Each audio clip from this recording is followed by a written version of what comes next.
अस्सलाम वालेकुम। आज हम करेंगे मैथ्सेस एक्सरसाइज 1.6 का क्वेश्चन नंबर 1, जिसमें हमारे पास दो इक्वेशन गिवन है और हमने इनको इन्वर्जन मेथड से सॉल्व करना है। तो इनके लिए सबसे पहले हम मैट्रिसेस बना लेंगे। अब मैट्रिक्स बनाने के लिए हम जो इनके साथ एलिमेंट्स हैं, जैसे हमारे पास है नंबर 2 3, तो हम लिख देंगे 2 3। सेकेंड इक्वेशन में से कोई भी एलिमेंट वहाँ पे नहीं लिखा हुआ या नंबर नहीं लिखा हुआ तो हम वहाँ पे 1 लिखेंगे। तो x के साथ +1 और y के साथ माइनस का साइन है तो इट्स मीन -1 है। तो यूँ हमने पहली मैट्रिक्स बनाई और ये मैट्रिक्स हमारे पास होगी A मैट्रिक्स। फिर हमारे पास जो वेरिएबल यूज़ हो रहे हैं x y दोनों में, हम दूसरी मैट्रिक्स में x y लिखेंगे और वो हमारे पास होगी जी x मैट्रिक्स। और जो हमारे पास -1 और 2 हैं, इसको हम थर्ड मैट्रिक्स में रखेंगे और थर्ड मैट्रिक्स में रखने के बाद इसको हम नाम दे देंगे B का।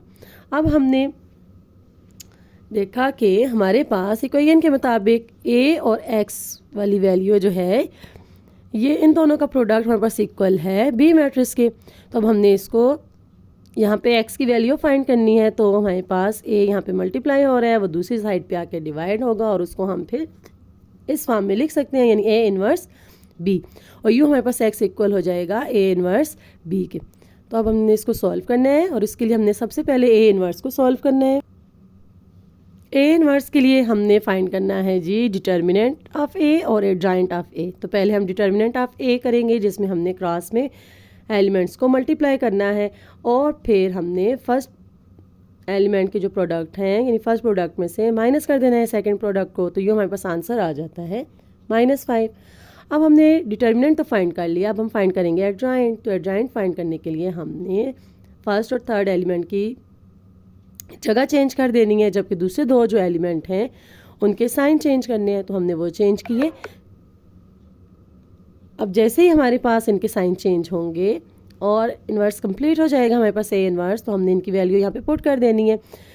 एक्स अपनी जगह पे, ए इन्वर्स की जगह पे determinant of A, adjoint of A और फिर बी मैट्रिक्स अपनी जगह पे। अब हमने इन दोनों मैट्रिक्स को मल्टीप्लाई कर देना है और फिर जो हमारे पास आंसर आएगा उसको हमने जो हमारे पास डिटर्मिनेंट था उसके साथ 1/1 मल्टीप्लाई कर देना है और यूँ हमारे पास एंड में आंसर आ जाता है 1, क्योंकि माइनस का साइन माइनस से कट जाता है और यहाँ पे 5 से कटा तो आ गया 1 और ये हमारे पास होगा -1।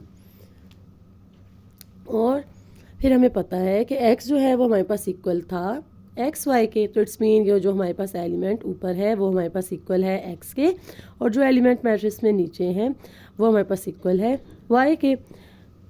हम लिख लेंगे hence required solution set is 1 and -1 और ये हो जाएगा हमारा आंसर। सेम इसी तरह हम सेकंड पार्ट को सॉल्व करेंगे, लेकिन सेकंड पार्ट में हमारे पास जैसे ही हमने डिटर्मिनेंट फाइंड किया वो 0 आ गया है। इट्स मीन वो आगे सॉल्व नहीं होगा, ए इन्वर्स उसमें एग्जिस्ट ही नहीं करता। तो हम लिख देंगे कि A inverse does not exist, its solution set is not possible. तो ये हमारे पास सॉल्व हो गया सेकंड पार्ट। थर्ड पार्ट में अगेन हमने इक्वेशन लिखी, उनसे 3 मैट्रिसेस बनाई, एक को हमने ए का नाम, दूसरा एक्स, तीसरा बी।